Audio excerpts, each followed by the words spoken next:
Okay, remember that they're changing my voice.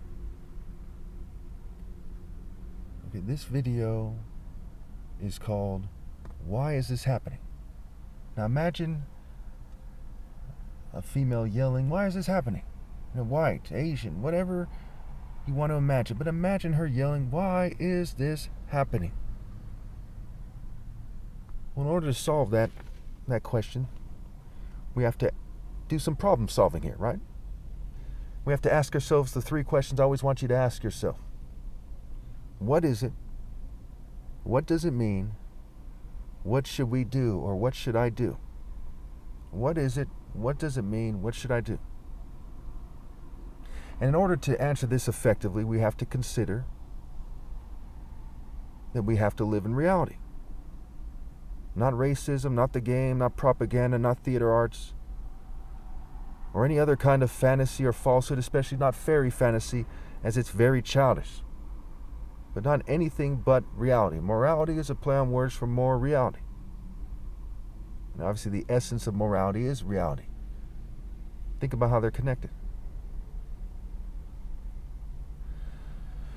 So we must consider the golden rule, right? Do unto others as you would have them do unto you if you're a righteous person. The way, the truth, and a righteous life. We must consider order in dating. We must consider the fact that when we're talking about their way, it's not my way. My way is the truth. You tell the truth about everything, and you treat people in the most moral way possible. You tell the truth about everything, and you treat people in the most moral way possible. Their way is outrageously evil. They've allowed for child rapes over the years. We can't trust them in regards to statistics. Let's say, for the sake of argument, 20 years from now, they say that child rape is way down. How do we know that their statistics are accurate when they're the type of people that lie about this? These are people who come from long lines of people who have lied in an organized manner and who have raped children. Of course they would say something like that. Of course they would try to feed into the despicable falsehood that their ways and paths are magically working. They're not. So they can't meet the burden of proof. Their way is following people who can't meet the burden of proof and continuing to reproduce, which means you're bringing in your children into this world to participate in evil just because your emotions think that they're cute, or you like the idea of having kids, or you're in a cult and you're too afraid to stand up to them, so you end up having children on behalf of your cult and culture. Very sad. Now, we also must understand that insisting on reality isn't the same as racism or insisting that whites are magically, superior. For example, okay, insisting on reality isn't the same as racism. It is not. If I said, hey, blacks tend to be taller than another race, not that I care about height. So if you want to say that's racist, because in popular culture, a lot of females tend to prefer taller guys. But most males who reproduce are probably shorter, right? Look how many Asians there are, for example.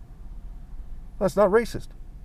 And people tend to prefer their own race. So I don't think it's entirely true if we look at the whole world that if we compare guys' heights, that that somebody who's over 6'4" is more sought after, right? Or over 6 feet is more sought after than somebody who's just 5'5" or something. The people who are 5'5" or so and things like that who are shorter than 6'4", they're reproducing more people. And there's more of them. But who knows? Maybe there's some truth to it. But the point is that it's not racist to tell the truth about these things. This video is also made in response to the provocations, the racism and confusion that racists have created. This video is not being made in order to take away anyone's basic human rights. When we talk about human rights, that includes the right of the righteous man to rise above the crowd and to exert righteous power. A lot of people forget that. They talk about equality, and they seem to not understand that there's people who exert some kind of power, and it tends to be worldly, sissy power, but they exert some kind of power, and they're taking the positions of people who are more worthy to have those positions. There's positions in the military, in the police, in the government, in martial art groups. There's positions in political groups and in corporations, and on and on and on. Pretty straightforward. So now let's get to the meat of this and let's wrap this up here. I am a mixed race person. With that being said, when one uses a universal scale, whites and Jews are not superior. They are only said to be superior if one uses their popular culture scales. They design the world to a large degree to try to make you think that they're superior, but quite often people are too insightful or maybe too racist. They're either too smart or too stupid to fall for it, and they don't believe them. But they're trying real hard to convince you that that's the case. Okay, and when I say this, I mean as the sum total output of their group. Their group, when we're talking about whites and Jews, there's generally two types of people. One is a very aggressive, evil person.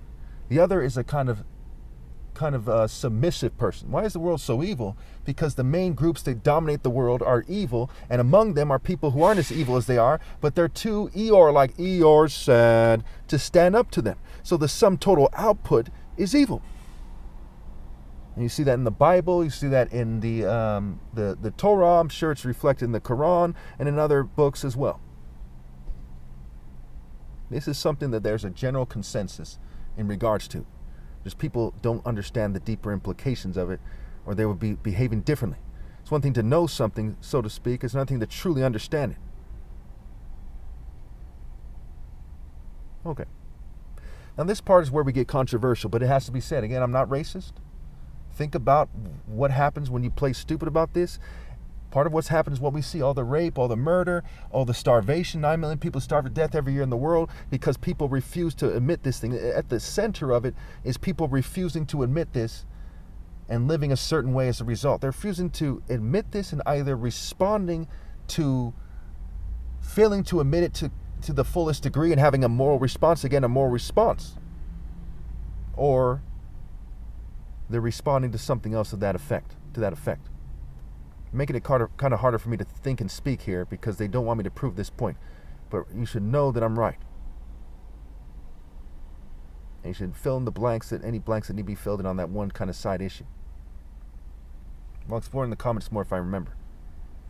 Okay. Because whites and Jews have committed the greatest crimes against humanity, their races and patriarchal lines can never be made morally equal as groups to other races as groups, because they committed these crimes without doing the most moral things. So in other words, when a group does the most evil on the planet, if they don't always also do the most good, and they screen out all the righteous, ending with me, right after my flesh dies, that's it, then they can never truly be made equal to the other groups. There'll always be the groups that took away the best and the brightest from their groups, the most worthy, and then they say, well, okay, let's do a comparison now. Now, if you're white or Jewish, imagine if some groups had done that to you. And now let's apply the golden rule. Is it right to say this? Yes, because it's true. Is it right to say this? Yes, because it is a masterful application of the golden rule. Do unto others as you would have them do unto you. I'm even part white. If I was all white or Jewish, or all Jewish, I would want this to be said because it's the right thing, because it's true, because it's doing God's work. And on top of all that, the unnecessary overkill, it's also best for whites and Jews to live in reality. Morality is a play on words for more reality. So if you don't live in reality, especially on this topic, my goodness, we see people slip into states of fragility and denial and guilt. It has a catastrophic effect. And we see that they continue the evil activities of their forefathers, okay, to whatever degree they do, what, when, where, how, why, whatever, as a group, in terms of their sum total output. Some individuals over time got killed resisting, but their sum total output, as the snowball keeps rolling down the hill, so to speak, a little snow falls off here and there, and it keeps getting bigger. That kind of comparison.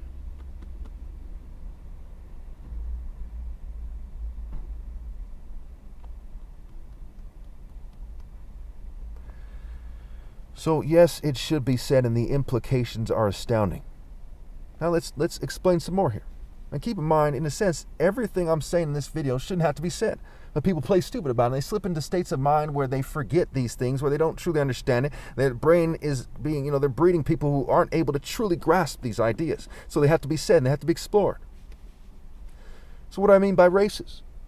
By races, I mean people of ethnic backgrounds that have been grouped together in a way that's fairly accurate, okay, such as whites, blacks, Hispanics, Asians, Islanders, Semitic, Native American, etc. You get the idea. Now, why do I have to say that? Because scientists said that races don't exist. So therefore, I have to explain this, what I mean, because we all kind of know what the idea means, give or take. But since scientists said there's no such thing as races, even though we still look at the polls, the politics, and them appealing to different racial communities, and they still say that they're racial communities, I have to then explain this. That's how much confusion and racism and stupidity has been put out there. Part of why they do that is to maintain a system of white supremacy, so that's a part of a racist process. Pretty straightforward. We know that evil is a valid concept as much as we know anything, as evil is not a needed ingredient to make people better than they are now. For example, I became the top martial artist ever possible from cultivating pure righteousness, not from cultivating evil. It wasn't a needed ingredient. And everyone on this planet, including me, could be better. I could be healthier, for example. But evil in the world made me less healthy than I am.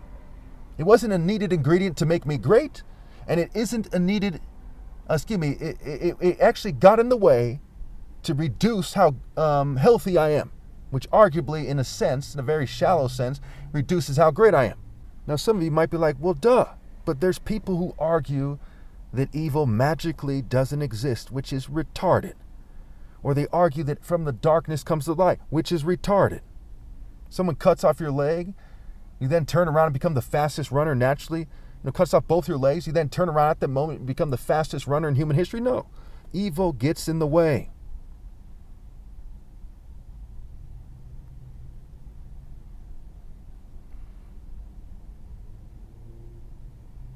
So when we talk about the existing logical assumption versus a mere theory, we come to the conclusion that the burden of proof must be on the person theorizing something else. So the existing logical assumption is that evil exists and that it's harmful. When somebody says, hey, you've got to prove that. No, you've got to prove otherwise if you think it's otherwise. Just like my top martial arts challenge. The wordplay for who's the top martial artist lines up with who I am. And it has to do with the whole martial arts system. But more importantly, my top martial arts challenge, my world record speed. If you think somebody else could beat me, or that deserves to be given that title because they didn't magically show up, when the logical assumption is their destiny caused them to fail, then you need to meet the burden of proof, not me. Kuro Obi means black belt, and Obi in Igbo means King Hard Hut Essence Center Temple Courts, pointing to me. Neither of my brothers have a top martial arts challenge. Neither of my cousins. No one else who's in Royal Igbo has a top martial arts challenge, so it defaults with me. And I've gone beyond what every other martial artist ever has done. My top martial arts challenge, the number of people, world record speed, etc. My character.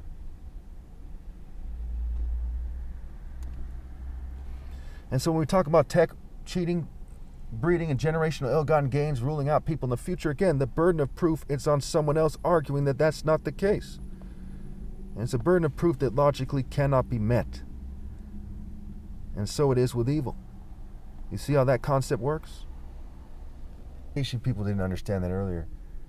We see that Africa, where martial arts starts, and Asia, that wordplay lines up, and Europeans, because of their frame, their way of thinking, their way of fighting, okay, they tend to be kind of tall and skinny, short and less athletic, kind of big and strong. They're not as fast and as sharp naturally as black people, and they struggle a lot, to say the least, with Asian people.